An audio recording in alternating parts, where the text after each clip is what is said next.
ವೈಜ್ಞಾನಿಕವಾಗಿ ವಿವೇಕ ಮಾಡುವ ಅವಶ್ಯಕತೆ ನಾನು ಭಾವಿಸ್ತೇನೆ. ಅಲ್ಲಿ ಒಂದು ಮಾತು ಹೇಳ್ತಾರೆ, ಅವಧಿ ಅಳಿಯಿತು, ಕಾಲ ಉಳಿತು.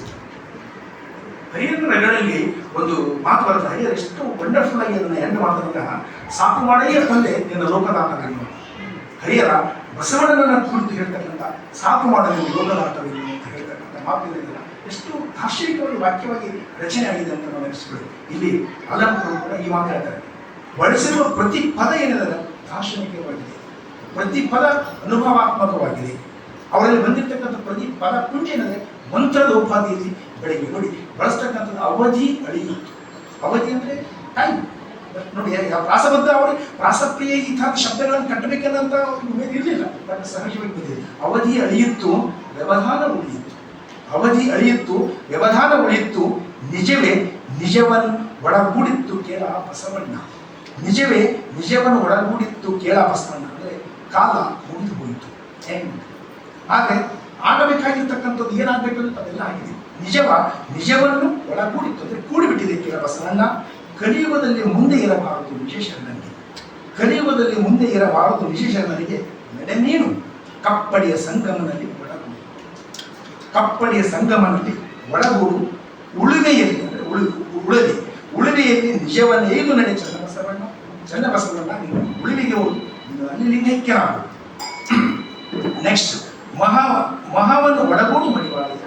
ಮಹಾವನ್ನು ಒಳಗೂಡು ಮಡಿವಾಳಯ್ಯ ಅಂದರೆ ನೀವು ಲಿಂಗೈಕ್ಯರಾಗಿ, ನೀವು ಸಾಕು ಮಾಡಿಯೇ ಲೋಕನಾಟಕದಿಂದ ಕೇಳ್ತಾರಲ್ಲ, ಇದೇ ಮಾತಿನಲ್ಲಿ ದಾಟಿಯಲ್ಲಿ ಹೇಳ್ತಕ್ಕಂಥ ಸೊಡ್ಡಳ ಭಾಚರಸ ಮೊದಲಾದ ಪ್ರಮಥರೆಲ್ಲರು, ಸೊಡ್ಡಳ ಭಾಚರಸ ಮೊದಲಾದ ಪ್ರಮಥರೆಲ್ಲರೂ ನಿಜವನ್ನು ಕೈಗೂಡು ನಿಜ ನಿರ್ವಯ ಸಮಾಧಿ. ಇವೆಲ್ಲರೂ ಬಯಲಾಗಿ, ಬಯಲಲ್ಲಿ ಬಯಲಾಗಿ ಅನ್ನುವಂಥ ಮಾತನ್ನು ಹೇಳ್ತಾನೆ.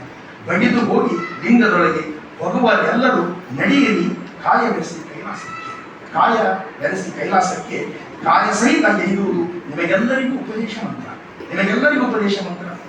ತಪ್ಪದು ನಮಗೆ ಕದಳೆಯಲ್ಲಿ ಹೊಕ್ಕು ನಿಜದಲ್ಲಿ ಒಳಗೂಡುವ ತನ್ನ ಇದು ನಮ್ಮ ಗುಹೇಶ್ವರ ಲಿಂಗದ ಆನತಿ ನಿಮಗೆಲ್ಲರಿಗೆ.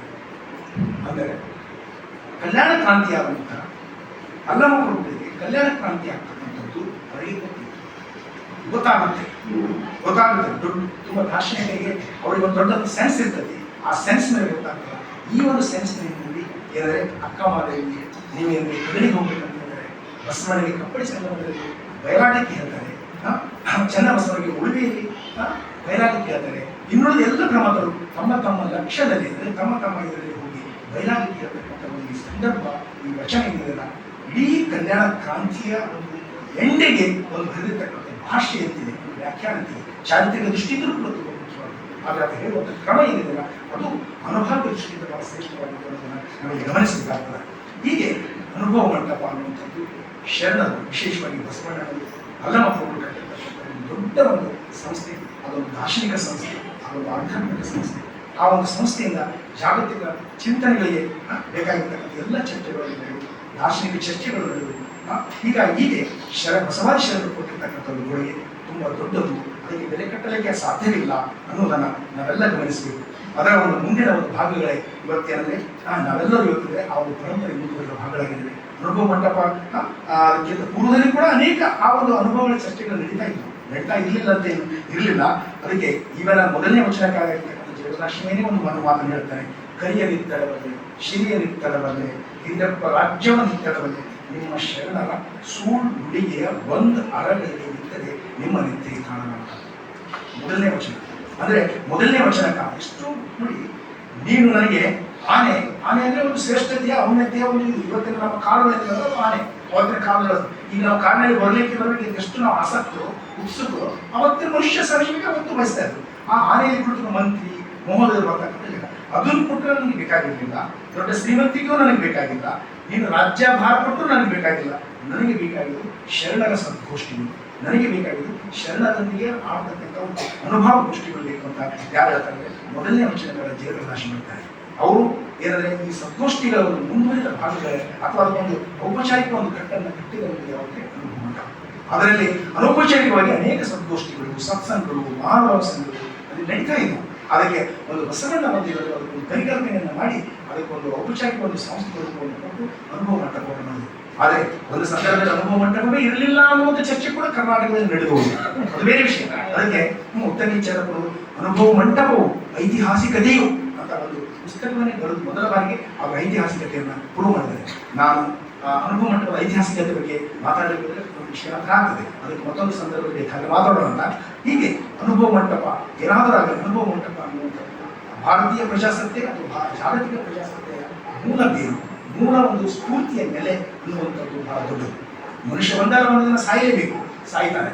ಆದರೆ ಇಂಥ ಒಂದು ದೊಡ್ಡ ಒಂದು ಕಾಣಿಕೆಯನ್ನು ತೋರ್ಪಿಸುವುದು ನಾವು ಸಾಯಲಿಕ್ಕೆ ಆಗ್ಬೋದು. ಅದಕ್ಕೆ ಶರಣರು ಹೇಳ್ತಕ್ಕಂಥದ್ದರೆ ಮಣಿ ಅನ್ನೋ ಒಂದು ಪದವನ್ನು ಬಳಸ್ತಾರೆ.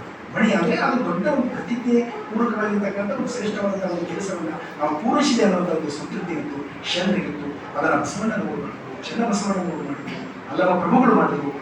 ಹೀಗೆ ಅವರು ಯಾವ ಮಾಡಿದ್ದರಿಂದ ಇವತ್ತು ವಚನ ಸಾಹಿತ್ಯಗಳು ಇವತ್ತು ಉಳಿದುಕೊಂಡಿವೆ. ಹರಿಹರ ರಾಘವಾಂಕ ಅಂತ ಕವಿಗಳು, ವಿರೂಪಾಕ್ಷ ಪಂಡಿತ ಅಂತ ಕವಿಗಳು, ಎಷ್ಟೋ ಕವಿಗಳೇನೆಂದರೆ ಒಂದು ಲಿಂಗಾಯತ ಸಾಹಿತ್ಯವನ್ನು ರಚಿಸಲಿಕ್ಕೆ ಸಾಧ್ಯ ಆಗಿದೆ. ಕನ್ನಡ ಸಾಹಿತ್ಯಕ್ಕೆ ಒಂದು ಕ್ಲಾಸಿಕಲ್ ಲ್ಯಾಂಗ್ವೇಜ್ ಅಂತ ಒಂದು ಸ್ಥಾನ ಬೆಳೆಸಿದೆ. ಅದಕ್ಕೆ ಕಾರಣಬಹುದು ಏನಂದರೆ ಶರಣರು ಅನ್ನೋದನ್ನು ನಾವು ಗಮನಿಸಬೇಕು.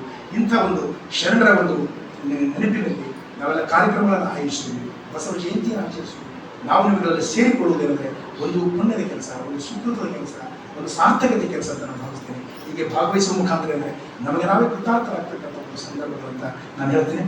ಇಂಥ ಒಂದು ಸಭೆಯಲ್ಲಿ ಭಾಗವಹಿಸುವುದರಿಂದ ನಮಗೆ ನಾವೇನೆಂದರೆ ನಾವೊಂದು ಬದುಕನ್ನು ಸಾರ್ಥಕಪಡಿಸಿಕೊಳ್ಳುವಂಥ ಕ್ಷಣಗಳು ಅಂತ ಮಾಡ್ತೇವೆ. ಅಂಥ ಒಂದು ಕೆಲಸವನ್ನು ಏನಂದರೆ ರಾಯಚೂರಿನ ಬಸವ ಕೇಂದ್ರ ಮಾಡ್ತಾರೆ. ಅದು ತುಂಬ ದೊಡ್ಡ ಕೆಲಸ, ಬಹಳ ಶ್ಲಾಘನೀಯವಾದ ಕೆಲಸ.